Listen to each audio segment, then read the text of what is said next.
Am I the a-hole for choosing to live in a city which will make it nearly impossible for my ex to see his child? I, 28 female, got divorced from my ex-husband John, 38 male, of 6 years in June this year. In 2019, I was diagnosed with PCOS and after multiple treatments and many complications, was told that I probably wouldn't be able to have a child naturally.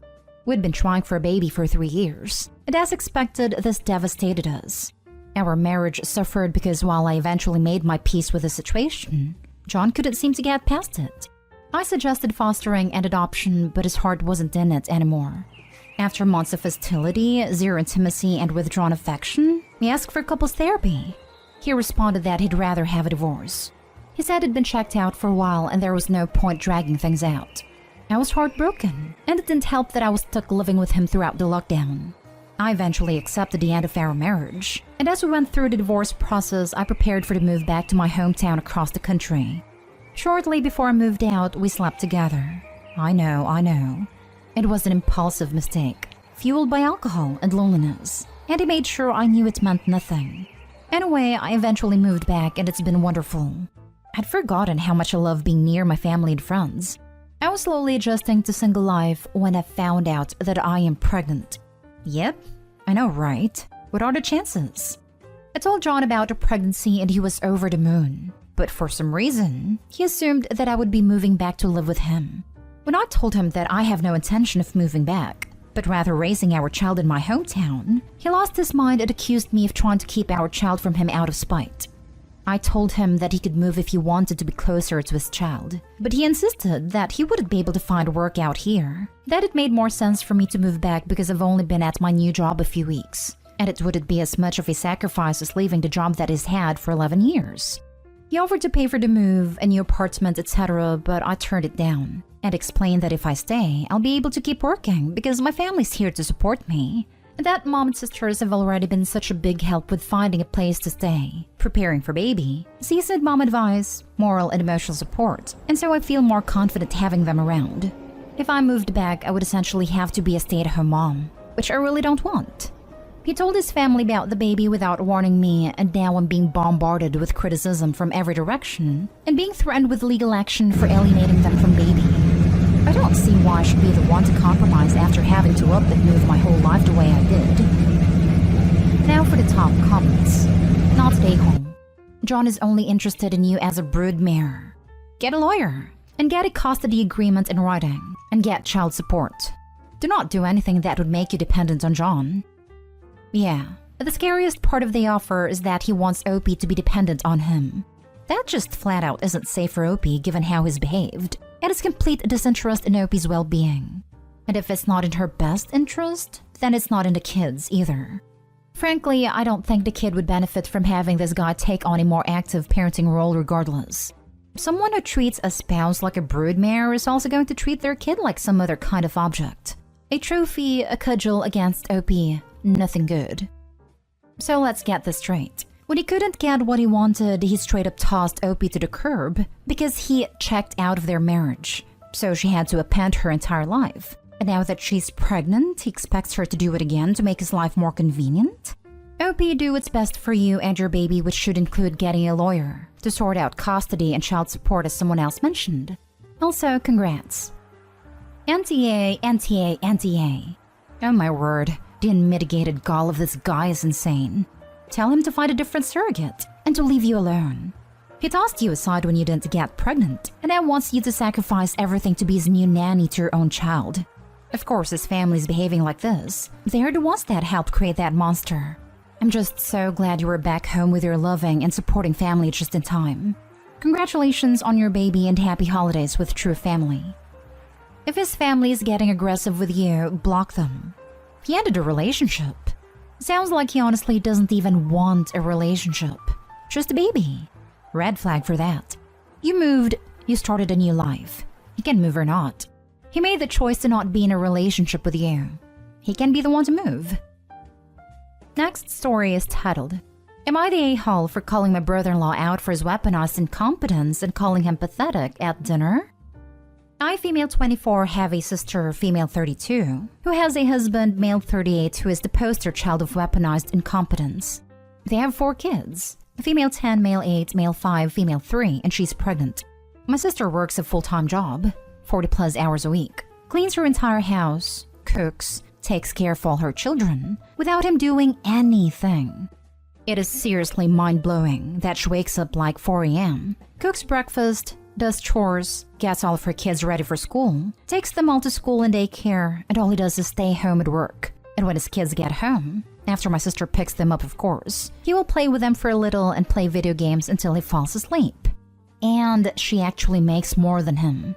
My fiancé, male 26, and I had to stay with them for 6 weeks while our home was being renovated. And since we both work from home, we helped her, and it is amazing how much happier she is when she has help. I helped with the kids, and my fiancé even drove her to doctor's appointments. Her husband literally only acknowledges he is a parent when his family's around. Then he is a God-fearing, hard-working father of 5.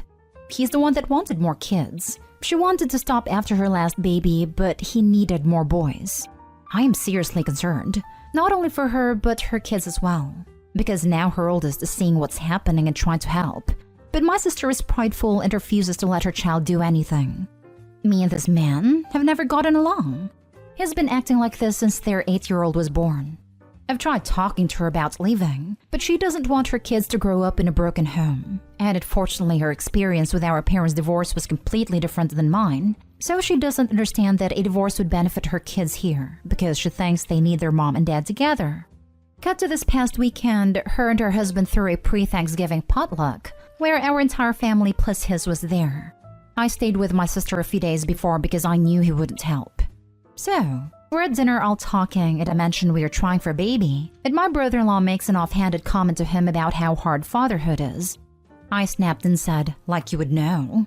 He looked taken aback and asked me what I meant, and I unloaded on him, calling him a pathetic excuse for a man who makes my 8 months pregnant sister do everything for their family. I went off for a solid 10 minutes, and he sat there shrinking in a seat. I left. Last night, my sister called me and thanked me for standing up for her, and told me she appreciated me.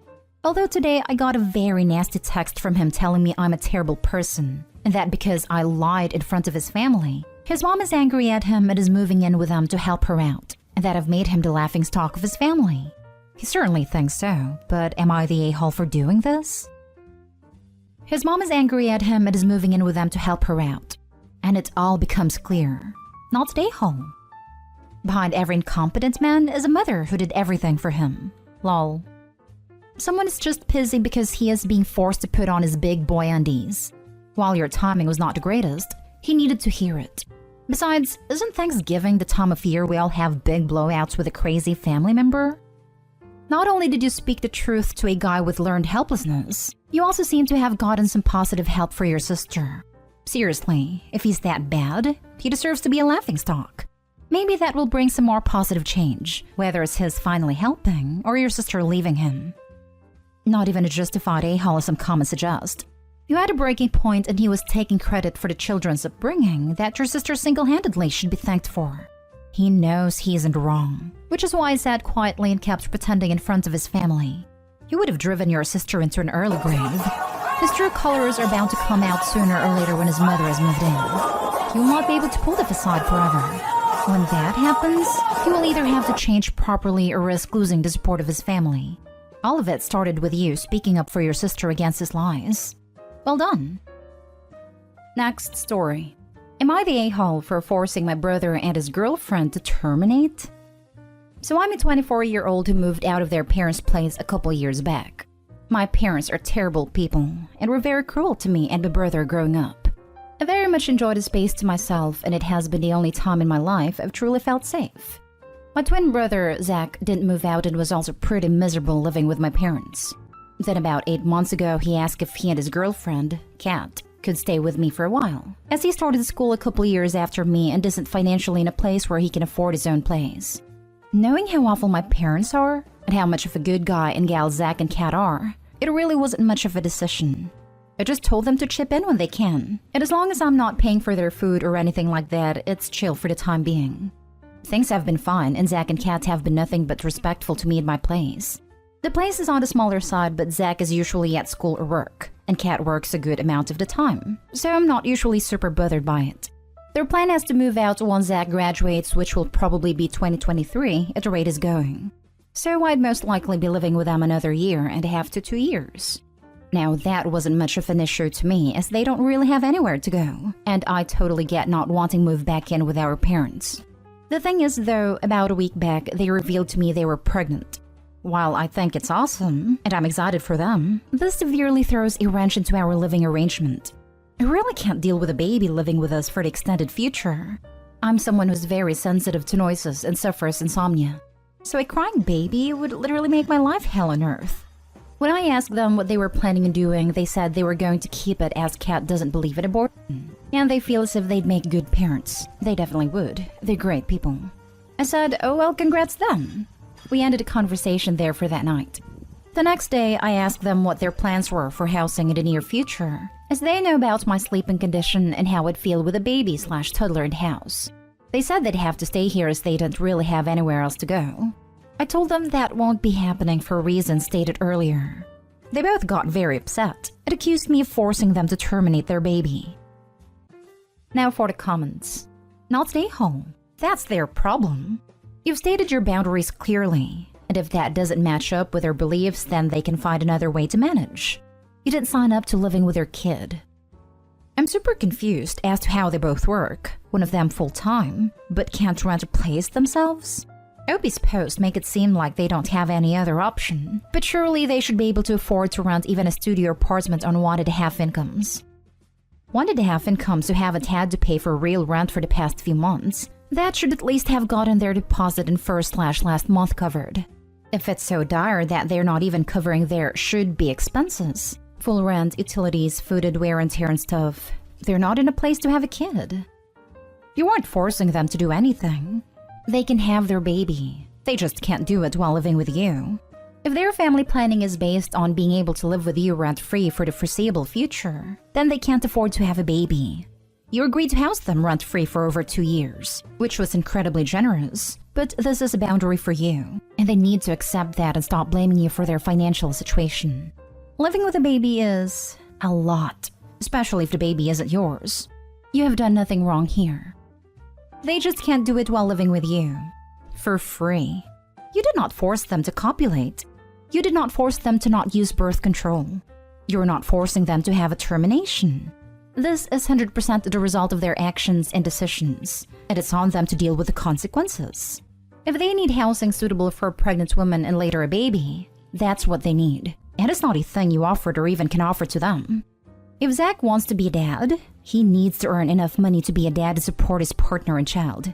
If Kat wants to be a mom, she needs someone who'll provide shelter and food and everything else she and the baby will need, at the very least for however long she'll be off work having and raising the baby. Now for the last story. Am I the a-hole for telling my wife she should be thankful my daughter only called the cops and didn't press charges on her? I've been with my wife for 4 years. I have a 20-year-old daughter, and she and my wife were never able to form a strong bond, and one of the reasons for that is distance. My wife did try to get close to my daughter in the past, but my daughter claimed she was just attempting to control her, rather than have a respectful relationship with her. They had past issues, but now get along a bit. My daughter was visiting for Thanksgiving and brought her Honda car with her. I was out of the house when my wife, whose car had been sitting in the garage for a month now, took my daughter's car keys without her permission while she was showering and left in it for nearly 2 hours. My daughter called me as soon as she got out of the bathroom and was freaking out, saying neither her car or my wife was there. I tried to calm her down as I tried to get a hold of my wife, but she did not respond. We at this point figured my wife took the car, but did not know where she was or when she was coming back. My daughter searched my wife's closet, then called the cops and reported her car taken. She called back to tell me my wife's closet was half empty, and cops were called. I got off work and went home immediately, and on the way home my wife called crying because she just picked up by the cops at Walmart and was brought into the station. I went over there and met my daughter there. We discussed what happened, and it turned out my wife took the car to go do some shopping and left my daughter a note in the kitchen to let her know since she doesn't have her number, and took clothes from her closet she packed earlier in the morning for church donations. But my daughter thought she ran away and told the cops that this woman, my wife, ran away with her car. My daughter got her car back, and my wife was let go after filling out a form. I took her home, and that is where she had a fight with my daughter. calling her crazy for calling the cops on her and few other things I can't remember. But I told my wife what she did was unacceptable, and she should be grateful my daughter only called the cops in a moment of panic and did not press charges after what she did. My wife was shocked and started crying, saying she couldn't believe I sided with my daughter after she humiliated her and caused her panic and to be involved with the cops like that. I stated that she should have not touched that key in the first place, and she defended herself, saying she was getting things done and buying stuff we needed for the house, but we made her out to be the bad guy. She left her sister's place, saying she had enough of my daughter's disgraceful and vindictive attitude towards her, and said she'll stay there indefinitely or until I get my priorities straight. Because after what happened, she's no longer sure if she is my wife or whether she was treated as such. Edit. My wife's car isn't working and has been in the garage for a while now. That is why she took my daughter's car. Not today home. Gotta be honest, my first thought is your wife might have tried to arrange a situation for you to get mad at your daughter and make her stay away even more. Now she's just upset it backfired. Did you actually find a note in the kitchen? Seems pretty much like that. She didn't ask for permission before using the car, did not call or send a text because she doesn't have her number, which explains how close they are and why she shouldn't be taking someone's car whom she doesn't even have a contact info of, and then leaving a note in the kitchen. Could have attended her husband's call or sent him a text that she was taking the car. Looks like she got herself into the trap that she set. Not having stepdaughter's number also shows how little she cares about the father/daughter relationship. What if something happened to dad? How could she contact daughter? What if she wanted to plan a birthday thing for husband?